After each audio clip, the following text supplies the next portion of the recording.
Okay, आज की class में हम मशीन लर्निंग सिस्टम डिजाइन पढ़ेंगे and this will probably be our last lecture of machine learning.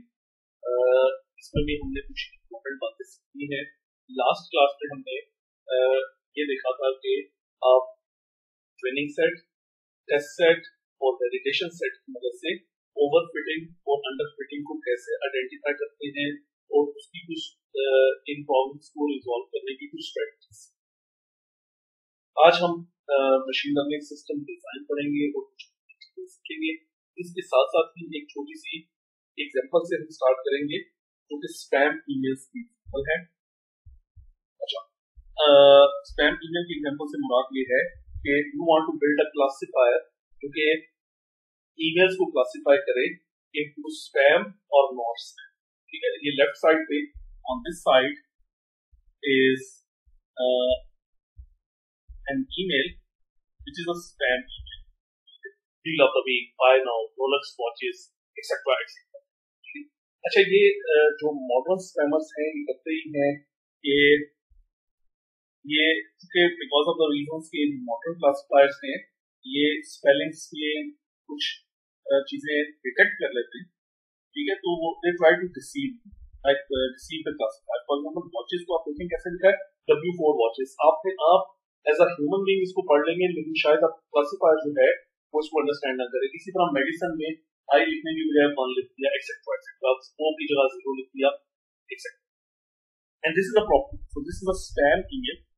ठीक है, and this is a proper email which is a not spam. ठीक है, अच्छा, अब इसका तरीका क्या होगा? If you want to write a classifier तो आप एक ट्रेनिंग सेट बनाइए। ठीक है, तो ट्रेनिंग सेट कैसा होगा? You will have a lot of emails जो कि स्पैम नहीं है and you will have a lot of emails जो कि स्पैम है। ठीक है, you will have a data set जिसमें बहुत सारी ईमेल्स हैं जो स्पैम है और बहुत सारी ईमेल्स जो स्पैम नहीं है, और उनको आपने खुद से लेबल किया। ठीक है, खुद से लेबल कर लिया, असाइन कर दिया कि ये स्पैम है और ये नॉट स्पैम। अब इस तरह के डाटा सेट में प्रॉब्लम ये है कि ये न्यूमेरिकल डाटा सेट नहीं है, बल्कि तो आपके पास लेट्स से ये एक सैंपल ट्रेनिंग सेट है जिसके वर्सेस आपके पास y की वैल्यू है, इट्स अ स्पैम ईमेल 1। ठीक है, सो आपको इस ईमेल से डायरेक्टली इसको ट्रेनिंग के लिए आप नहीं दे सकते।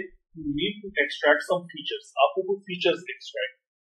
ठीक है, तो वो जो NLP वाला लेक्चर हमने पढ़ा था, प्रोबब्ली उसकी मदद से आप जो है कुछ फीचर्स निकाल सकते हैं, या NLP की कोई और मजीद एडवांस टेक्निक्स इस्तेमाल करके इनसे फीचर्स निकाल सकते हैं। ठीक है, और वो फीचर्स न्यूमेरिकली आपके पास आ जाए। So one strategy can be कि आप ये करें कि 100 ऐसे वर्ड्स चूज करें जो कि स्पैम और नॉट स्पैम ईमेल में डिफरेंशिएट करते हैं। फॉर एग्जांपल, स्पैम ईमेल्स में deal, buy, discount, address, now, ये वर्ड्स बहुत ज्यादा हो। ठीक है, तो फॉर अ गिवन ईमेल आप एक 100x1 का एक वेक्टर बनाएं, 100 डायमेंशन का एक वेक्टर बना लें। ठीक है, और इसमें देख लें कि क्या, जैसे पहली ईमेल है, क्या इसमें एड्रेस का वर्ड आ रहा है? नहीं आ रहा, इसको 0 लिख दिया। ठीक है, बाय का वर्ड आ रहा है, यस बाय का वर्ड आ रहा है, 1 लिख दिया। डील का वर्ड आ रहा है, डील का वर्ड आ रहा है, 1 लिख दिया। डिस्काउंट का वर्ड आ रहा है, नहीं आ रहा, 0 लिख दिया, एक्सेट्रा एक्सेट्रा। तो आपके पास एक फीचर वेक्टर अगेंस्ट ईमेल, हर ईमेल तैयार हो जाएगा। आपके पास 100 फीचर्स बन जाएंगे। ठीक है, तो this can be one very simple classifier. ठीक है, अगर वर्ड कोई अपीयर, यानी आपने 100 वर्ड्स चूज कर लिए और 100 वर्ड्स चूज करके जो वर्ड आ रहा है उसके वर्सेस 1 डाल दिया और जो वर्ड नहीं आ रहा उसके वर्सेस 0 डाल दिया। This can be a very simple, of course इसके एडवांस मेथड्स भी मौजूद हैं। And then for each email आपके पास ये फीचर वेक्टर बिल्ड हो गया, तो आपके पास ये डाटा सेट ऐसा बन जाएगा x1 से लेकर x100 तक and then 1।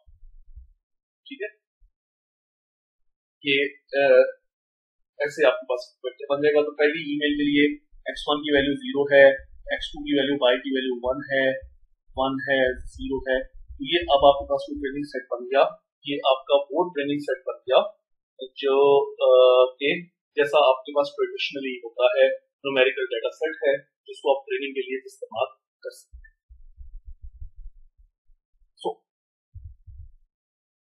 So you will have to collect a lot of data, ठीक है, and for example you have to develop some sophisticated features based on email routing information. एक तरीका तो ये है कि ईमेल के कंटेंट की बेस पे आप निकालें, एक ये देखें कि आपकी ईमेल रिसीव कहाँ से, ठीक है, उसकी बेस पे भी फीचर्स निकल सकते हैं, ठीक है, और वर्ड्स की बेस पे भी फीचर निकल सकते हैं, और ऐसे भी एल्गोरिथम्स डेवलप किए जा सकते हैं जो कि मिसस्पेल्ड वर्ड्स को भी आइडेंटिफाई करें, ठीक है। तो ये एनएलपी का डोमेन है, इसमें अगर किसी को स्पैम और नॉट स्पैम ईमेल जो है ये ऑलमोस्ट जो है इसकी एक्यूरेसी 99% एक्यूरेसी आप कुछ जीमेल में ऑब्जर्व करते हैं, it's accuracy is very good, ठीक है। तो बड़ी बड़ी कंपनीज इस पे काम कर। Okay, in machine learning system design the first thing we will see is error analysis, कि आप एरर कैसे एनालाइज करते हैं, ठीक है। अच्छा, अभी तक हमने ये देखा कि जो start of with a simple algorithm, ठीक है, जो कि आप इजीली इंप्लीमेंट कर सकते हैं, और उसको टेस्ट किया अपने क्रॉस वैलिडेशन डेटा पर, और फिर ये देखा कि क्या आपका ट्रेनिंग एरर कितना आ रहा है और आपका वैलिडेशन एरर कितना आ रहा है, और उसकी बेस पे आपने मजीद डाटा या मजीद फीचर्स एक्सट्रैक्ट, ठीक है, और एरर्स निकाले। ये एरर एनालिसिस का मतलब ये है कि ट्रेनिंग एरर्स और वैलिडेशन एरर कंप्यूट करना, ये एरर एनालिसिस है। फॉर एग्जांपल, अगर आपके पास वैलिडेशन सेट है, आप ये भी स्पैम ईमेल्स का क्लासिफायर बना रहे थे, आपके वैलिडेशन सेट में 500 एग्जांपल्स हैं फॉर इंस्टेंस, ठीक है, और एल्गोरिथम आपके वैलिडेशन सेट पे जब आपने चलाया तो 100 ईमेल्स जो हैं वो मिसक्लासिफाई की। ये क्लासिफिकेशन के केस में it is very simple, 100 emails misclassify की, करेक्ट क्लासिफिकेशन कितने की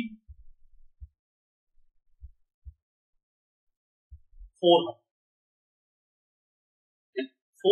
की करेक्ट क्लासिफिकेशन। अच्छा, अब अगर मैं इसकी एक्यूरेसी निकालना चाहूं या एरर निकालना चाहूं तो मैं बड़े आराम से निकाल सकता हूं कि आउट ऑफ 500 ईमेल्स जो हैं वो मिसक्लासिफाई हो रही हैं, 5वां हिस्सा है, इसका मतलब ये है कि 20% एरर है। अगर मैं परसेंटेज की टर्म्स में या 80% accuracy on the validation set, तो 400 की अगर परसेंटेज की टर्म्स में लिखें तो 400 divided by total is 500 into 100, ठीक है, ये दो अलग से उदाहरण, this is 5 8 का 80% एक्यूरेसी है या 20% आपका एरर। अच्छा, अब जब ये एरर आ गया, अब डिजाइन में आपने क्या करना है कि 80% एक्यूरेसी है and you want to achieve more accuracy, आप चाहते हैं कि मेरा सिस्टम ज्यादा एक्यूरेट हो, तो अब आप करेंगे ये कि मैन्युअली एनालाइज करें कि वो जो 100 ईमेल्स पर एरर आ रहा है उनमें क्या ऐसा मसला था कि उन पर मेरा एल्गोरिथम ठीक काम नहीं कर। मसलन देखें कि वो ईमेल किस टाइप की है, मे बी उनमें आपको पता लगे कि फॉर्मा, रेप्लिका, स्टील पासवर्ड्स टाइप की ऐसी ईमेल्स हैं जिनके लिए आपने क्लासिफायर में ट्रेनिंग डाटा नहीं डाला, या कोई फीचर्स मजीद इंट्रोड्यूस आप करवाएं और मैनुअली एनालाइज करके आप रिजल्ट्स को करेक्ट करने की कोशिश करें, ठीक है। And this is true for any case. अगर आप इमेज प्रोसेसिंग में कोई टास्क कर रहे हैं, फॉर एग्जांपल ऑब्जेक्ट डिटेक्शन कर रहे हैं, आपको लेट्स से 80% एक्यूरेसी मिल रही है, तो आप देखेंगे वो कौन सी 20% ऑब्जेक्ट्स हैं जो करेक्टली डिटेक्ट नहीं हो रही। तो शायद आपको पता लगे कि चेयर जो है वो ऑटोमेटिक डिटेक्ट नहीं हो रही, टेबल डिटेक्ट नहीं हो रहा, ठीक है। तो मे बी आपको अपने मजीद फीचर्स को इनहेंस करना पड़े या आपको डाटा मजीद इंक्लूड करना पड़े, ठीक है। तो इस तरीके से आप जब एरर एनालिसिस करते हैं तो एरर एनालिसिस के नतीजे में आप अपने सिस्टम की एक्यूरेसी को इंप्रूव भी कर सकते हैं। तो इसलिए error analysis is very important.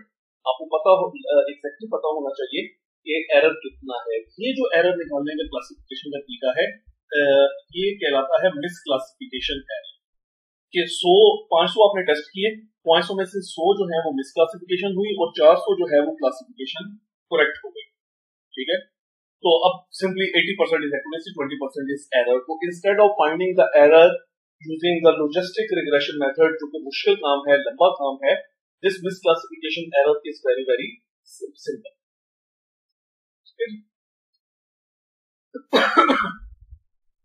So maybe आपको ये पता लग जाए फ्रॉम, जैसे इस केस में कि फॉर्मा, रेप्लिका, ये चीजें मिस हो रही हैं etcetera etcetera, and you need to tune in your system such that कि वो इन केसेस पर भी चलना शुरू हो जाए। So numerical computation is very very important, ठीक है। फॉर इंस्टेंस ये जो इसी एग्जांपल को अगर आप लेके चलें तो आप ये देखें कि जैसे हमने एनएलपी का जो लेक्चर था उसमें पढ़ा था, ये जो वर्ड है डिस्काउंट, डिस्काउंट्स, डिस्काउंटेड, डिस्काउंटिंग, इनका लेमा सेम है। लेमा का मतलब ये होता था कि ओरिजिन इनका सेम है, they come from, they originate from the same word, तो इनका लेमा सेम है, ठीक है। तो probably they will be treated, they should be treated as one single word। और आप कुछ स्टेमिंग सॉफ्टवेयर इस्तेमाल करते हैं जिससे स्टेम निकल आती है, यूनिवर्स और यूनिवर्सिटी, इन दोनों की स्टेम में ये चीज कॉमन है, बट वर्ड इज डिफरेंट, ठीक है। सो ये जब आप काम कर लेते हैं और साथ एरर्स को एनालाइज करते हैं, तो एरर एनालिसिस का एक बेनिफिट ये है कि आप एरर एनालिसिस करके अपने सिस्टम की परफॉर्मेंस को इंप्रूव करने की कोशिश करें, ठीक है जी। और इसी की मदद से आप जो है एल्गोरिथम की परफॉर्मेंस को देख लेते हैं कि स्टेमिंग करके कितनी आ रही है, विदाउट स्टेमिंग करके कितनी आ रही है। इन जनरल ये है कि ये फीचर इंक्लूड करके एरर कितना आ रहा है, ये फीचर एक्सक्लूड करके एरर कितना आ रहा है, एक्सेट्रा एक्सेट्रा, ठीक है। तो ये एरर एनालिसिस की इंपॉर्टेंस पे हम बात करें।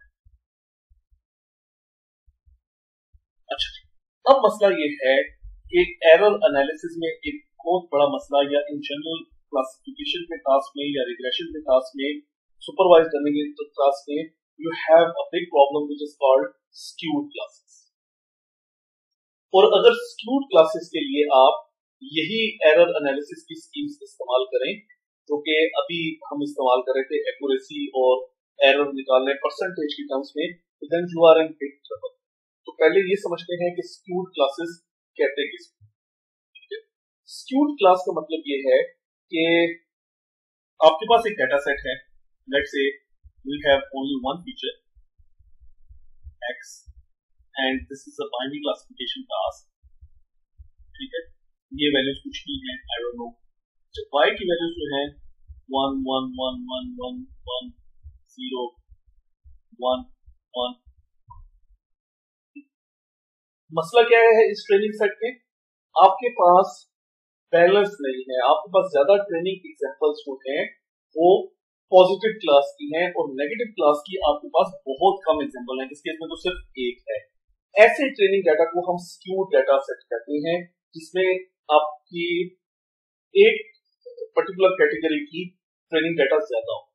हमारे जो स्टूडेंट्स काम करते हैं मेडिकल डोमेन में, ठीक है, for example brain tumour detection में या ब्रेन ट्यूमर की क्लासिफिकेशन में कि ये मैलिग्नेंट है या बिनाइन, जब वो किसी हॉस्पिटल में जाते हैं और वो टेस्ट, वो जो भी सीटी स्कैन वगैरह लेते हैं, तो ज्यादातर सीटी स्कैन जो होते हैं वो बिनाइन के होते हैं, टेस्ट करवा लिया लेकिन कैंसर नहीं, ठीक है। और बहुत कम केसेस होते हैं कैंसर, जैसे अभी कोरोना वायरस को आप ले लें, ठीक है, टेस्ट आपके बहुत ऑलमोस्ट जो है, अगर ऑफिशियल फिगर्स हम मान लें तो आपके 70,000 के करीब टेस्ट हो चुके हैं, ठीक है, जिनमें से पॉजिटिव केसेस अराउंड 15,000, ठीक है।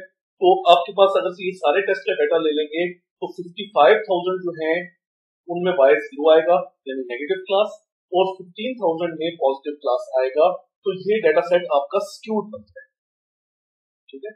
स्क्यूड डाटा जब आप ट्रेनिंग करवाते हैं तो आपका एक मसला ये आता है कि चूंकि आपके पास नॉलेज ज्यादातर एक ही क्लास का है, ठीक है, तो आपका ट्रेनिंग एल्गोरिदम उस क्लास की तरफ बाइस्ड हो जाए, ठीक है, बाइसनेस आ जाए, ठीक है। जैसे ये वाला ट्रेनिंग सेट हो और मैं कोई भी मशीन लर्निंग का एल्गोरिदम क्लासिफायर बिल्ड कर लूं, वो क्लासिफायर बाइस्ड होगा towards predicting what y is equal to 1, ठीक है, क्योंकि उसने ज्यादा डाटा देखा ही y इज इक्वल टू 1 का है, ठीक है, तो it will be biased towards y is equal to, ठीक है।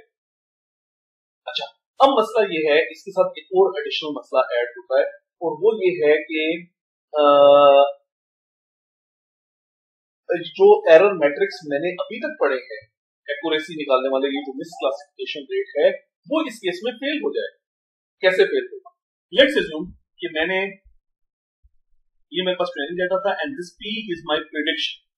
मैंने कोई एल्गोरिथम रन नहीं किया, ठीक है, और जस्ट आई प्रेडिक्टेड के whatever is x my output will be 1। कोई क्लासिफायर बिल्ड, ठीक है। तो total number of training example कितनी लिखी है मैंने? 4, 6, 8, 10 और 11, ठीक है। 11 टोटल एम था,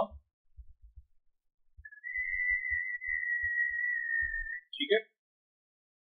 अगर मैं ट्रेनिंग एक्यूरेसी निकालना चाहूं, ठीक है, ट्रेनिंग एक्यूरेसी क्या आ रही है, तो क्योंकि मेरी प्रेडिक्शन मैंने कुछ सोचे समझे बजाय वाई वो 1 प्रेडिक्ट कर दिया है, और चूंकि ये एक्सक्लूड क्लास थी तो सिर्फ एक जगह पे मिस क्लासिफिकेशन है। तो मिस क्लासिफिकेशन रॉन्ग जो है वो 1 है, ठीक है, और राइट जो है करेक्ट कह लें वो 10 है। अब आप निकालें एक्यूरेसी, ट्रेनिंग एक्यूरेसी क्या हो? Training accuracy will almost be something like 10/11 into 100. This will be almost 9 point something. The training will be 9 point, exactly 9.1 के करीब कुछ आता है, and your accuracy will be something like 91%. Very good accuracy without implementing a classifier. कुछ भी implement नहीं किया मैंने, सीधा बगैर कुछ सोचे समझे सारी predictions को y equal to 1 कर दिए, ठीक है। इसी तरह अब अगर इसी डेटा सेट में ट्रेनिंग सेट के साथ साथ वैलिडेशन सेट और टेस्ट सेट भी होते, तो चूंकि वैलिडेशन सेट और टेस्ट सेट जो है वो भी इसी डेटा सेट की एक्सटेंशन है, तो वो भी स्क्यूड होंगे, ठीक है। तो एल्गोरिदम उनके लिए भी आपको ट्रेनिंग टेस्ट एक्यूरेसी भी आपकी बहुत अच्छी आएगी, वैलिडेशन एक्यूरेसी भी बहुत अच्छी आएगी, बट स्टिल आपका एल्गोरिदम में कोई जान नहीं है क्योंकि मैंने तो एल्गोरिदम को इम्प्लीमेंट किया।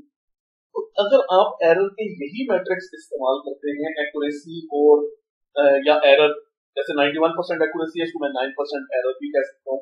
अगर मैं यही वाले मैट्रिक्स इस्तेमाल करूं तो स्क्यूड क्लासेस के लिए इवन इफ ये ट्रेनिंग एक्यूरेसी बहुत हाई हो, टेस्ट एक्यूरेसी बहुत हाई हो, स्टिल ये कोई रीजनेबल मैट्रिक नहीं है, मेजरमेंट नहीं है, ठीक है। ये वैसे भी आ सकती है, तुक्के से भी आ सकती है। अगर आपके algorithm biased towards predicting 1, in this case आपके एल्गोरिथम में बाइसनेस शो करके सारे रिजल्ट्स ही बंद करती है, या ऑलमोस्ट सारे रिजल्ट्स बंद करती है। Your training accuracy is very high, your test accuracy is very high, but your algorithm is not very good, ठीक है। अच्छा, तो वो बाद में हम देखेंगे कि स्मूथ क्लासेस अगर आ जाए तो फिर उसका इलाज क्या होता है। तो डेटा बैलेंसिंग की स्ट्रेटजीज होती है, कोशिश करेंगे कि वो भी देख लें, लेकिन at this stage we want to see कि what are the other error metrics apart from accuracy जो कि इस सिचुएशन में काम कर सकते हैं स्कूल क्लासेस केसेस में। और इनफैक्ट वो जो एरर मैट्रिक्स हैं वो those error matrix are very popular, ठीक है। और मशीन लर्निंग की evaluation specially for evaluation of classification task generally उन मैट्रिसेस को इस्तेमाल हम करते हैं, बहुत पॉपुलर। तो ये मैंने सारी वो बात कर दी आपको कि why accuracy is not a good thing. ये यहाँ पर भी बताया जा रहा है कि आपने एक लॉजिस्टिक रिग्रेशन मॉडल बनाया जो कि कैंसर के लिए 1 प्रेडिक्ट करता है और कैंसर ना हो तो 0 प्रेडिक्ट करता है, ठीक है। आपने ये देखा कि 1% एरर आ रहा है टेस्ट सेट पे, यानी 99% एक्यूरेसी आ रही है, ठीक है। लेकिन मसला क्या था कि आपके पास जो डाटा था उस डाटा में सिर्फ 0.5% पेशेंट्स को कैंसर था और 99.5% नो कैंसर था, ठीक है। यानी y इज इक्वल टू 0 की तादाद बहुत ज्यादा थी, y इज इक्वल टू 1 की क्लास की तादाद बहुत कम थी, ठीक है। लेट्स से अगर 200 पेशेंट्स थे तो 200 में से सिर्फ एक पेशेंट जो है वो कैंसर है और बाकी सारे नॉट कैंसर है, हाईली स्क्यूड क्लास, ठीक है। तो अगर इस केस में मैं सिंपली ये क्लासिफायर लगा दूं कि whatever is the value of x, whatever are the features, simply y is equal to 0, don't consider x, don't learn anything, still I will be able to achieve an accuracy of 99.2%, 0.8% error and 99.5% जो है मैं इसकी test accuracy निकाल सकता हूँ. Still I can achieve high accuracy. तो ये इसका प्रॉब्लम है कि high accuracy is not a good measure, especially when you have skewed classes. Skewed classes के केस में तो accuracy बहुत बुरा नहीं. तो what to do? इसके लिए जो आप इस्तेमाल करते हैं एरर मैट्रिक्स, ठीक है, उनको हम कहते हैं प्रिसीजन और रिकॉल. Precision and recall. इनको समझने के लिए 4 टर्मिनोलॉजीज पहले समझना जरूरी है.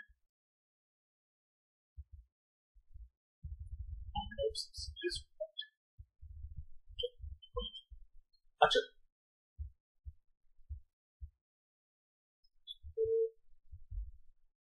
मैं यहाँ पे लिखता हूं A is for actual, B is for your prediction and what it is called. Let's assume कि आपके डेटा सेट में एक्चुअल वैल्यू जो थी that was 1, ठीक है, यानी एक्चुअली 1 था. आपके एल्गोरिथम ने भी उसको 1 प्रेडिक्ट, ठीक है. This is called true positive. यानी ईमेल, अगर मैं मिसालों में ले लूं, ईमेल स्पैम थी, आपके एल्गोरिथम ने भी उसको स्पैम प्रेडिक्ट किया. This is called true positive, ठीक है. कैंसर था, कैंसर प्रेडिक्ट किया, ठीक है. ह्यूमन डिटेक्ट करते, ह्यूमन था, ह्यूमन प्रेडिक्ट किया. This is called true positive, ठीक है. पहली टर्मिनोलॉजी. दूसरी terminology, your actual class was 0 but your algorithm predicted 1, ठीक है. यानी ईमेल स्पैम नहीं थी बट आपके एल्गोरिथम ने प्रेडिक्ट कर दिया कि वो स्पैम थी. कैंसर नहीं था, आपने प्रेडिक्ट कर दिया कैंसर था. This is called false positive. False positive, false alarm, ठीक है. False alarm. तो फॉल्स अलार्म की एग्जांपल ये हो सकती है कि आपने एक सिस्टम बनाया जो कि घर में किसी चोर की मौजूदगी को डिटेक्ट करता है, ठीक है, और उसकी वजह से अलार्म लगा दिया आपने, या चले तो चोर नहीं आया और अलार्म बच गया, तो ये एक फॉल्स पॉजिटिव होगा. टू मेनी फॉल्स पॉजिटिव का मतलब ये होगा कि actually this is error, this is high error. नहीं, टू मेनी, ऑब्वियसली ये correct. True positives are desirable. आप चाहते हैं कि एक्चुअल जो हो वही प्रेडिक्शन हो. ट्रू पॉजिटिव डिजायरेबल है, फॉल्स पॉजिटिव डिजायरेबल नहीं. Third case, your actual is 1, ठीक है, and your prediction is 0. Email spam थी, आपके सिस्टम ने कहा स्पैम नहीं है. बंदे को कैंसर था, आपके सिस्टम ने कहा कि बंदे को कैंसर नहीं है, ठीक है. इसको मैं कहूंगा फॉल्स नेगेटिव. और ऑब्वियसली ये भी कोई डिजायरेबल चीज नहीं है, ठीक है. ये भी डिजायरेबल नहीं है, रॉन्ग हो सकता है. Finally the last one, 4 combination ही बनते हैं, यानी एक्चुअल के 1 0 1 0 और इसके 1 1 0 0, 4 कॉम्बिनेशन ही बन सकते हैं. This is called true negative. TN लिख रहा हूं मैं. अच्छा, TN का मतलब ये होगा कि मतलब फॉर एग्जाम्पल ईमेल स्पैम नहीं थी, आपके सिस्टम ने भी कहा कि स्पैम नहीं है. कैंसर नहीं था, आपके सिस्टम ने भी कहा कैंसर नहीं है. गुड रिजल्ट, ठीक है. तो इनफैक्ट जो डिजायरेबल यहाँ पे चीजें हैं, we want to have more number of true positives, we want to have more number of true negatives. False positives और फॉल्स नेगेटिव्स डिजायरेबल नहीं. तो ये टेबुलर फॉर्म में मैंने रिप्रेजेंट कर दिया. One way of representing this is this thing. यहाँ पे हमने दिया एक्चुअल क्लास और यहाँ पे मैंने लिया predicted class. So actual class can have 2 values 1 and 0. Predicted class can have 1 and 0 2 values. तो जहां पे एक्चुअल क्लास 1 है और प्रेडिक्टेड भी 1 है, उस क्वाड्रेंट को मैंने कहा ट्रू पॉजिटिव. जहां पे एक्चुअल क्लास 0 है, प्रेडिक्टेड 1 है, ठीक है, उसको मैंने कहा फॉल्स पॉजिटिव. उस क्वाड्रेंट को जहां पे एक्चुअल क्लास 1 है, प्रेडिक्टेड क्लास 0 है, उसे मैंने कहा फॉल्स नेगेटिव. और जहां पे एक्चुअल क्लास 0 है, और प्रेडिक्टेड भी 0 है, उसे मैंने कहा ट्रू नेगेटिव्स। ठीक है, तो अब आप मुझे कोई रिजल्ट्स दें तो I can easily find out that how many true positives and how many true negatives I will have.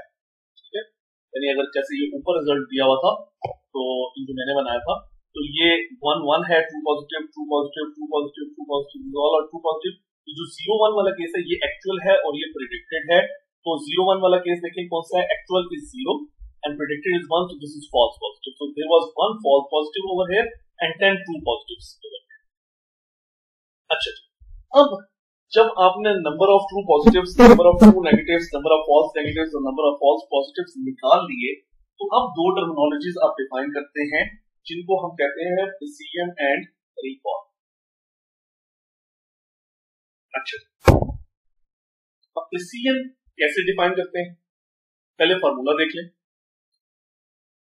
Precision का फार्मूला ये है, number of true positives divided by true positives plus number of false positives. यानी आपने number of true positives निकाले, number of true positives plus false positive से उसको divide. और recall का फार्मूला क्या है, true positive over true positive plus false negative.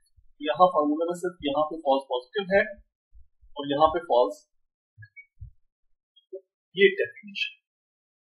अच्छा, मतलब क्या है, इसको अल्टरनेटिवली आप क्या ले सकते हैं, ट्रू पॉजिटिव्स, तो ट्रू पॉजिटिव्स हैं एक्चुअल 1 प्रेडिक्टेड 1 डिवाइडेड बाय, ये किस चीज का कॉम्बिनेशन है, ये कॉम्बिनेशन है number of those cases which have been predicted positive.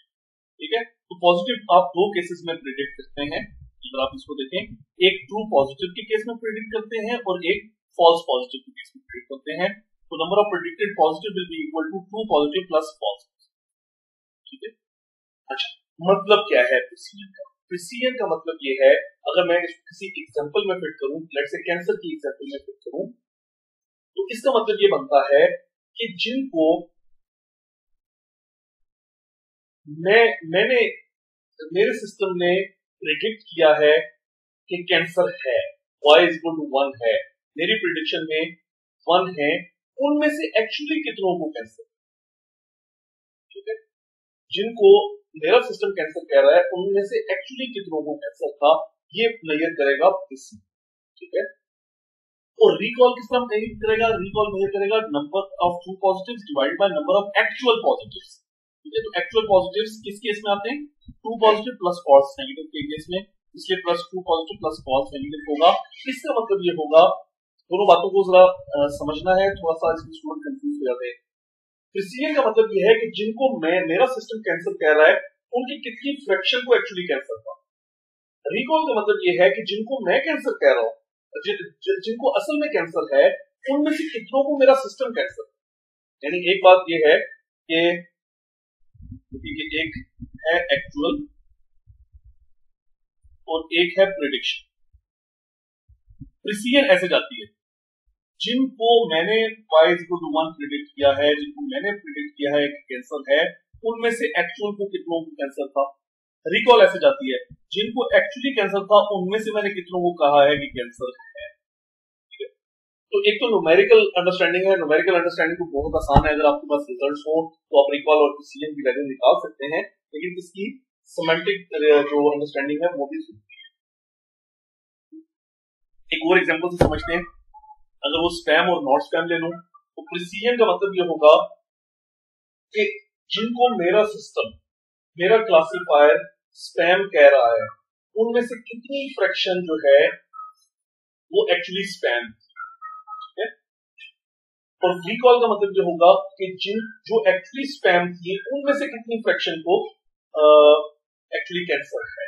ठीक है, तो एक एग्जांपल करते हैं, तो उस एग्जांपल से ये बात समझने की कोशिश करते हैं।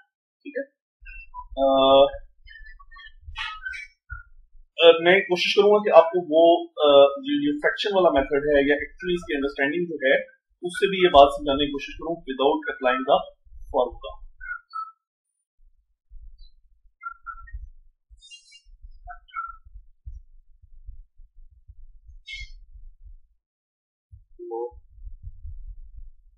Just for understanding purposes, let's open a PowerPoint file जहाँ पे मेरे पास ज्यादा स्पेस अवेलेबल होगी फॉर राइटिंग इट डाउन।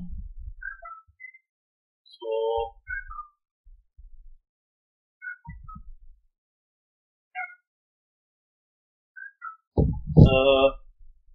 एक न्यूमेरिकल एग्जांपल करवाऊंगा जिसमें प्रिसिजन और रिकॉल हम कंप्यूट करेंगे, ठीक है, और इसमें सिमेंटिक मीनिंग्स भी देखने की कोशिश करेंगे। मैं एक डाटा सेट क्रिएट करता हूँ और उस डाटा सेट पे कोशिश करते हैं कि ये वैल्यूज मैं निकाल लूं।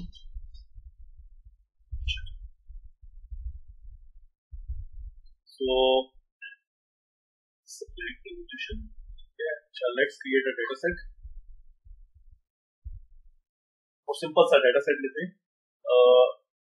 Right now I'm not, because for finding out the error I'm not concerned about what is the value of x या features क्या हैं मेरे, I'm not concerned, ठीक है। So this is my x, this is my y जो कि actually data set पे दी गई है values, and this is my prediction।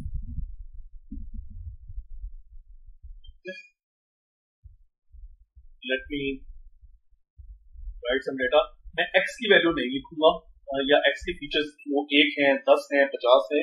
Right now we are for finding out the error we are not concerned, ठीक है, हमें इससे कोई कंसर्न नहीं है कि वो क्या value. let me randomly put this data के लिए एक बाइनरी क्लासिफायर है। तो ये मेरी एक्चुअल वैल्यूज थी, बस ले लेते हैं ताकि इजी रहे।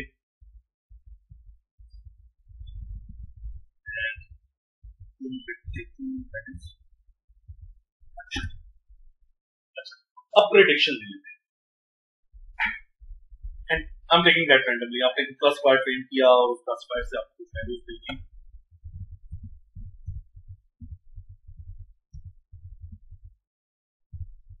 And your task was to find out what is the value of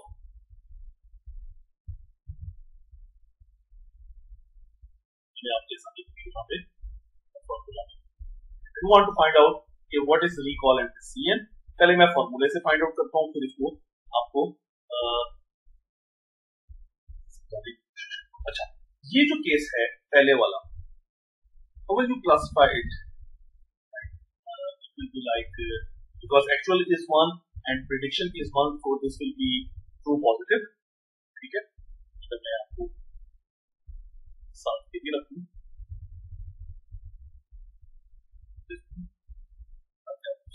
साथ आसानी भी रखे। तो ये 1 1 actual was 1, prediction was 1, actual was 0, prediction was 1, ठीक है। तो इसको मैं केस लूंगा case of false positive. 1 and 0 अब मैं तेजी से लेता जा रहा हूँ। This is false negative, 0 and 0, this is true negative, this is true positive, 1 and 1, this is again true positive, ठीक है। This is 1 0, actual is 1 and prediction is false negative, 1 1 is again true positive, 0 0 is true negative, and 0 1 is false positive। अच्छा अब मैंने ये काम किया कि मैंने देखा कि total number of true positive कितने हैं, काउंट करके। इसमें छोटा डाटा सेट है इजी करने के लिए। सो this is true positive, whereas 2 3 and 4, तो ट्रू पॉजिटिव्स मेरे पास 4 हैं। रिकॉल और प्रिसिजन निकालने के लिए मुझे ट्रू नेगेटिव नहीं गिनने, लेकिन अगर गिन भी लें फॉल्स पॉजिटिव निकालें तो वो कितने हैं, 1 और 2 फॉल्स पॉजिटिव हैं। इसी चीज क्या है हमारे पास फॉल्स नेगेटिव कितने हैं, तो फॉल्स नेगेटिव अगर गिनूं तो मैं 1 2 मेरे पास फॉल्स नेगेटिव हैं, ट्रू नेगेटिव भी निकाल लेते हैं। ट्रू नेगेटिव 1 और 2 मेरे पास। अगर आप इन सारी काउंट को सम अप करें इन सबको number of true positive plus number of false positive plus number of false negative plus number of true negatives, तो ये टोटल 10 होने चाहिए बिकॉज वी हैड 10 फ्रेंड्स। अच्छा, रिकॉल ऑफ डिसीजन निकालते हैं। The value of decision will be equal to, it is equal to number of true positives which is 4 divided by number of true positives plus false positives. ठीक है, सो this will be equal to 4 by 6 and which is like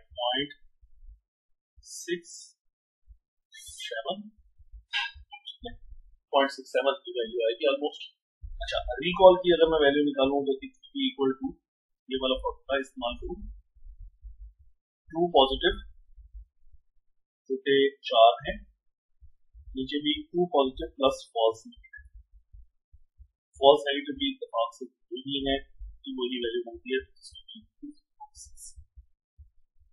अच्छा, अब कुछ बातें note करने वाली ये है कि प्रिसीजन और रिकॉल की वैल्यू हमेशा 0 और 1 के दरमियान, नेवर बी अबव 1, कभी भी 1 से ऊपर की वैल्यू नहीं है, and the better value is close to 1। ठीक है, फॉर अ गुड क्लासिफायर, आप अच्छा क्लासिफायर उसको कहेंगे जिसमें रिकॉल और प्रिसीजन दोनों की वैल्यू हाई है। ठीक है, दोनों की वैल्यू हाई आए, यानी दोनों की वैल्यू 1 के करीब आए या हायर साइड पे हो। अगर आपकी रिकॉल जो है वो 1 हो जाए और प्रिसीजन 0 हो जाए या बहुत छोटी हो जाए तो इट्स अ बैड क्लासिफायर। भले रिकॉल आप 1 कर दें, ठीक है, रिकॉल को एक्यूरेट वैल्यू ले लें, but if precision is low तो this system has much more errors। अच्छा, एक चीज जो मैं ये तो भी मैंने कंप्यूटेशन से निकाला, ठीक है। लेट्स अज्यूम कि वो जो मैंने तरीका बताया कि इसकी थ्योरी क्या है, ये है क्या चीज है, रिकॉल और प्रिसीजन है क्या, ठीक है। अगर मैं उस तरीके से निकालना चाहूं तो उस तरीके से मैं कैसे निकालूंगा, ठीक है।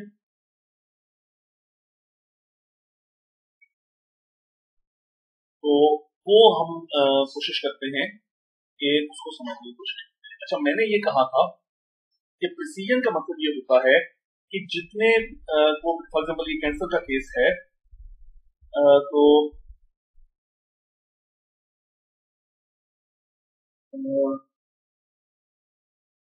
वो कैसे निकलेगा कि आप ये देखेंगे कि जितने एक्चुअल, जिनको आपने 1 कहा है उनमें से एक्चुअली 1 कितने, तो आपने कितनों को 1 कहा है, आपने ये 1 कहा प्रेडिक्शन में, आपने इसको 1 कहा, आपने इसको 1 कहा, आपने इसको 1 कहा, इसको 1 कहा और इसको 1 कहा। कितने टोटल आपने 1 कहे, 1 2 3 4 5 6 को आपने 1 कहा। उनमें से एक्चुअली कितने 1 थे, ये 1 था, ये 1 नहीं था, ठीक है, ये 1 था, ये 1 था, ये 1 था, ये 1 था। तो 4 जो थे वो आपने जिनको 1 कहा, 4 उनमें से एक्चुअली 1 थे। तो ये इसकी क्या फ्रैक्शन बनती है, ये फ्रैक्शन बनती है 4/6। 4/6 4 होती को देखें कि ये वही चीज बन गई 4/6 and it is equal to 0.67। ये ऐसे भी निकाल सकते हैं फॉर स्मॉलर डाटा सेट, आप जो है वो इस तरह भी निकाल सकते थे। यही डेफिनेशन बाय डेफिनेशन निकाला मैंने कि जितनों को आपने 1 कहा है उनमें से एक्चुअली 1 कितने थे। तो ये एक तरीका भी है निकालने का विदाउट यूजिंग फॉर्मूला। तो ये इसकी मजीद सेमेंटिक्स भी क्लियर करता है कि इस सेमेंटिक्स से आपको ये बात समझ आ सकती है। अब रिकॉल को देखते हैं। रिकॉल का मतलब ये है कि जिनको एक्चुअली कैंसर है, ठीक है, यानी जिनको जो एक्चुअली 1 है उनमें से आपने कितनों को 1 कहा है। तो एक्चुअली 1 कितने हैं, 1 2 3 4 5 और 6 1 है, और आपने उनमें से कितनों को 1 कहा है। जहां पे ये 1 था आपने 1 और 2 3 4 4, आपने 6 में से 4 को 1 कहा है, तो ये भी 4/6 की वैल्यू, ठीक है। सो ये एक मेथड बड़ा आसान हो गया, ठीक है, कि ये इस तरीके से सेमेंटिक से भी आपने बात समझ, ठीक है। तो ये एक एग्जांपल हो गई कि आपने इस तरीके से समझने की कोशिश की। अब एक इस एग्जांपल को मैं इसको चेंज करता हूँ एंड देन सी के ये क्या लेट्स से कि आपने सारी प्रेडिक्शंस जो हैं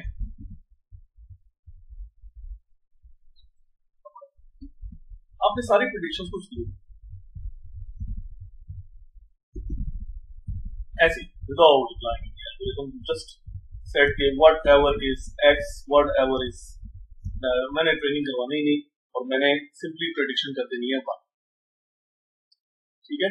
अच्छा अब देखें ये केस कौन सा बनेगा, actual case 1 the you predicted 0 is false positive, ठीक है। ये जो केस है 0 0 का ये है ट्रू नेगेटिव, 0 0 वाले जितने केस हैं वो एक्चुअली ट्रू नेगेटिव हो जाएंगे, ठीक है। अच्छा 1 0 वाला केस जो है वो सारे फॉल्स पॉजिटिव।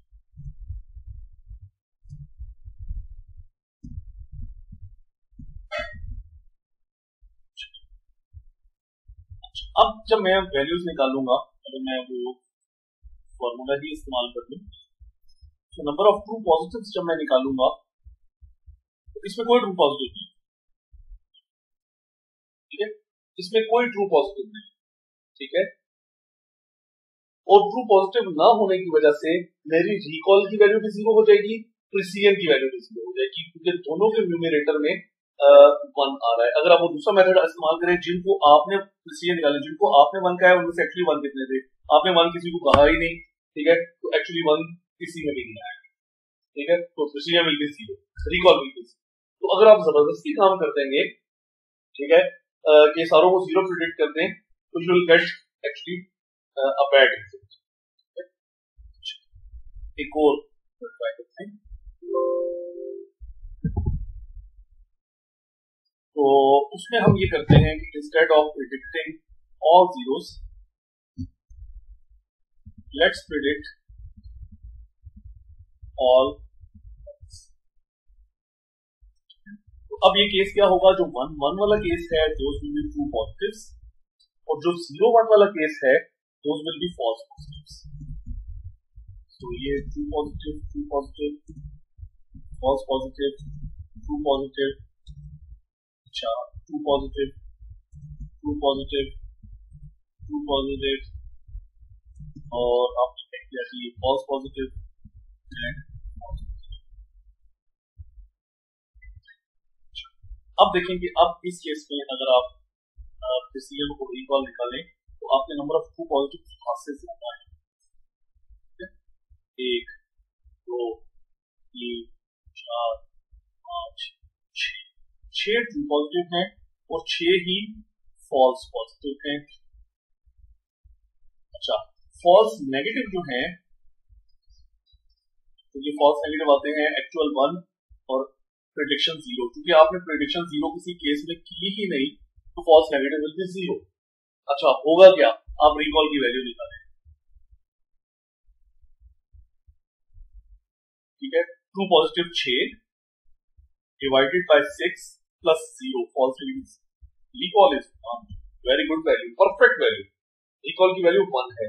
क्योंकि समझें है क्या रिकॉल, है क्या रिकॉल, ये है कि जो एक्चुअली 1 है उनमें से आप कितनों को 1 कह रहे हैं, तो आप तो सबको 1 कह रहे हैं, जो एक्चुअली 1 है उनमें से आप कितनों को 1 कह रहे हैं, आप चूंकि सबको 1 कह रहे हैं तो सारी बात आप 100% को 1 कह रहे हैं, इसलिए रिकॉल की value is very good.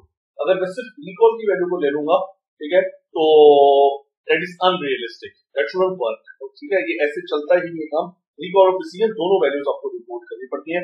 Let's see what is the precision in this case. Precision in this case will be 6 plus over true positive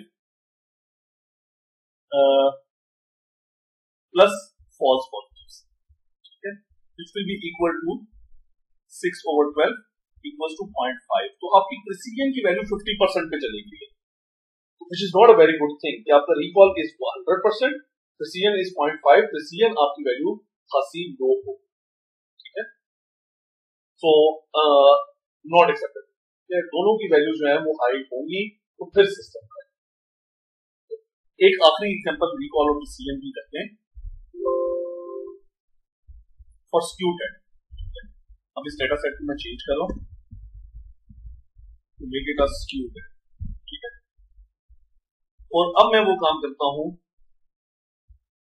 यही वाला काम करता हूं कि मैं सबको 1 प्रेडिक्ट कर देता हूं जबरदस्ती। एक्यूरेसी में हमने देखा था कि एक्यूरेसी में ये 99 पॉइंट समथिंग बन जाती है, ठीक है। तो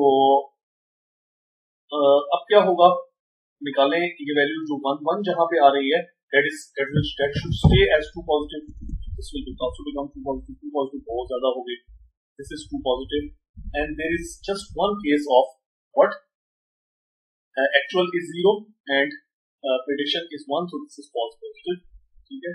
ये आपके पास है। आउट ऑफ 10 जो है, out of 10 values, the 2 positives are very high.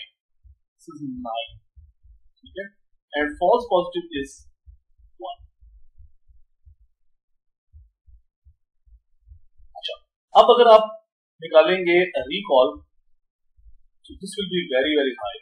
2 positive divided by 2 positive plus false negative, there is no false negative because you didn't predict actually 1. Recall is 1. The Cn is what? It will be equal to 9 over 9 plus 1, which is equal to 0.2. Cn थोड़ी लो side पे चलेगी, 99% की जगह अब आपकी 90% पे ये value आ गई। और ये ऑब्वियसली ये बहुत एक्सैजरेटेड केस है जिसमें सिर्फ एक ही आपके पास फॉल्स पॉजिटिव आ रहा है और बाकी सारे आपके पास 2 पॉजिटिव आ रही है। जनरली स्क्यूड केसेस में ऐसा नहीं होता। You have sufficiently larger data set, तो फिर आपकी Cn की वैल्यू अच्छी खासी नीचे चली जाएगी, ठीक है। सो अगर इसी तरह ये सारी वैल्यूज जो हैं वो एक्चुअल वैल्यू सारी स्क्यूनेस 0 में होती और आप 0 0 प्रेडिक्ट कर देते, ठीक है।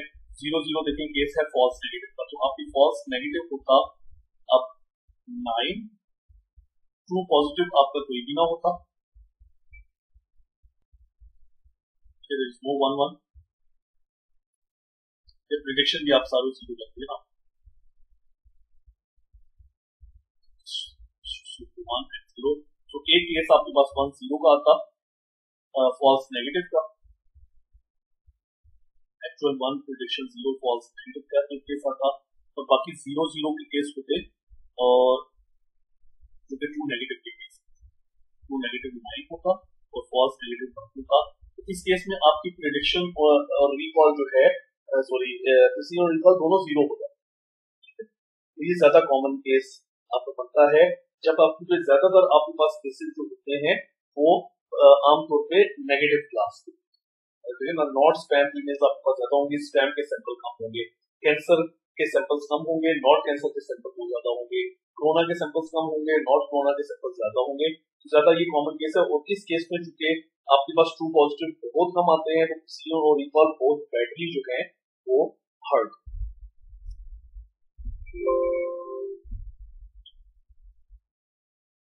Let's get back to our lecture and so this is recall and Cn। अच्छा, इस recall और Cn की वैल्यू को आप जो है वो ट्रेड ऑफ भी कर सकते हैं, यानी आप अपने सिस्टम को ऐसे मॉडिफाई कर सकते हैं कि आप बैलेंस लेके आ सकते हैं, बिकॉज रिकॉल और Cn का आपस में ट्रेड ऑफ होता है, एक को बढ़ाएं तो दूसरी कम हो जाती है। तो आपके जो सिस्टम के पैरामीटर्स होते हैं, ठीक है, उनको कई दफा आप रिकॉल और Cn से प्ले अराउंड करते हैं, ठीक है। अच्छा, कैसे प्ले अराउंड करते हैं? फॉर एग्जांपल लॉजिस्टिक रिग्रेशन में हमने ये सीखा था कि हम ये करते हैं कि जो हाइपोथेसिस की वैल्यू आती है वो ऑब्वियसली 0 और 1 के दरमियान में होती है। हम थ्रेशोल्ड लगाते थे 0.5 पर, अगर ये वैल्यू 0.5 से बड़ी है तो प्रेडिक्ट 1, अगर ये वैल्यू 0.5 से छोटी है प्रेडिक्ट C। लेट्स अज्यूम कि मैं इस थ्रेशोल्ड को बढ़ा देता हूँ 0.7 तक, ठीक है। I want to be 70% sure कि फिर मैं y इक्वल टू 1 प्रेडिक्ट करता हूँ। अगर ये वैल्यू प्रोबेबिलिटी 0.7 से छोटी है तो मैं y इक्वल टू 0 प्रेडिक्ट। इसका मतलब ये कि मैंने 1 की प्रेडिक्शंस को कम कर दिया, 1 की प्रेडिक्शंस को कम कर दिया। Now I will have fewer number of ones, ठीक है।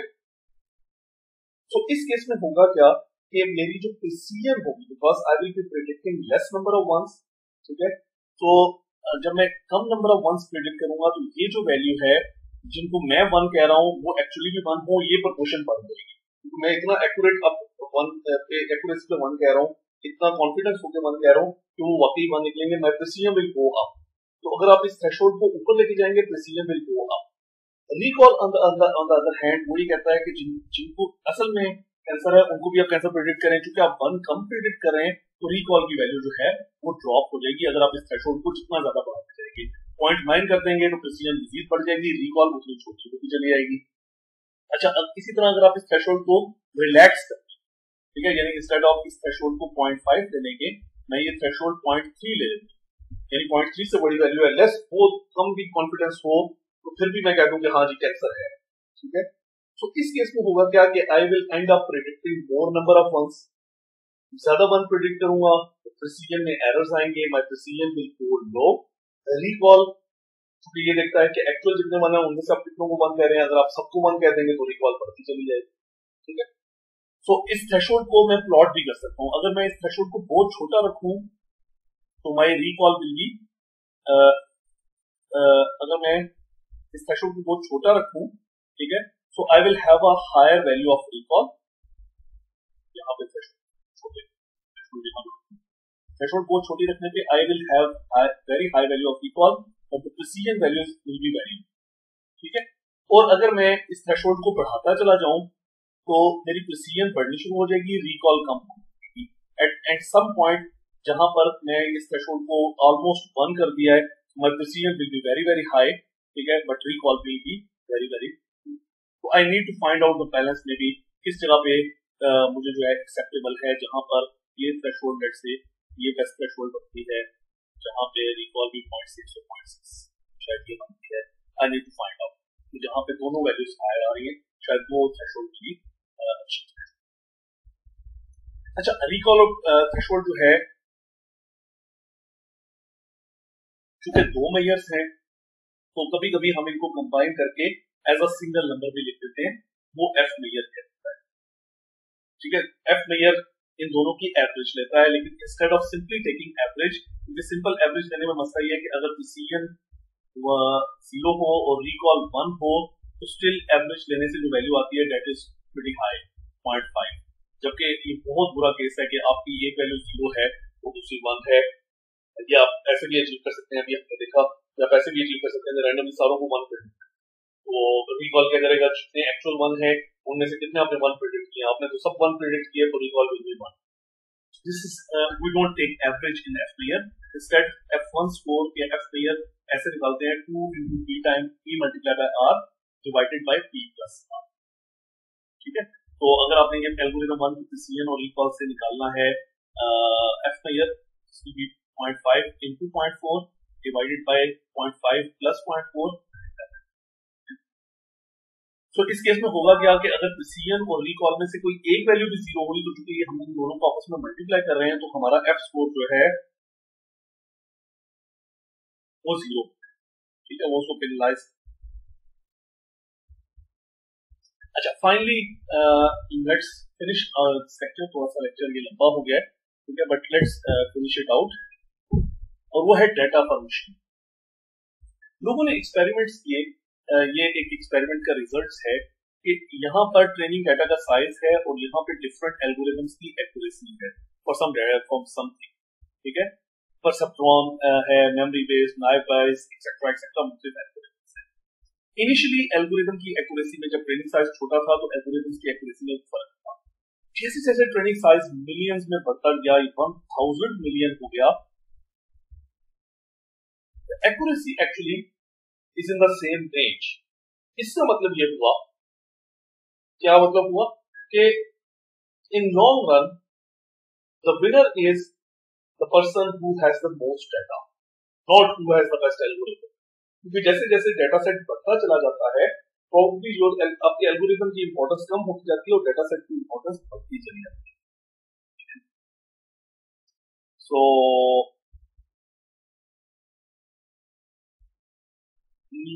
लर्निंग एल्गोरिथम जो है वो आपका you should have larger data set जिसमें हर तरह की सैंपल्स हो, ठीक है, और जिसमें बहुत सारे जो है वो पॉजिटिव केसेस हो, बहुत सारे नेगेटिव केसेस हो, ठीक है।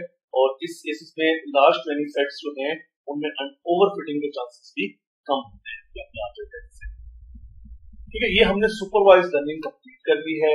नेक्स्ट लेक्चर में हम कोशिश ही करेंगे कि एक पास्ट पेपर सॉल्व करें और ये जितना कुछ हमने पढ़ा है मजीद थोड़ी सी प्रैक्टिस कर लें ताकि आपको ये कॉन्सेप्ट्स क्लियर हो जाए। प्रोबेबली एक मशीन लर्निंग का एल्गोरिथम लेक्चर मजीद में पढ़ाना चाहूंगा and that is unsupervised learning और उसमें के means clustering which is a very simple algorithm of clustering उसको कर दूंगा। इसको मजीद भी किया जा सकता है, मशीन लर्निंग को मजीद भी एक्सटेंड किया जा सकता है डायमेंशनैलिटी रिडक्शन में भी। तो ये भी आप फीडबैक दीजिएगा कि इसी टॉपिक्स को हम कंटिन्यू कर सकते हैं या फिर we go back to other topics in that.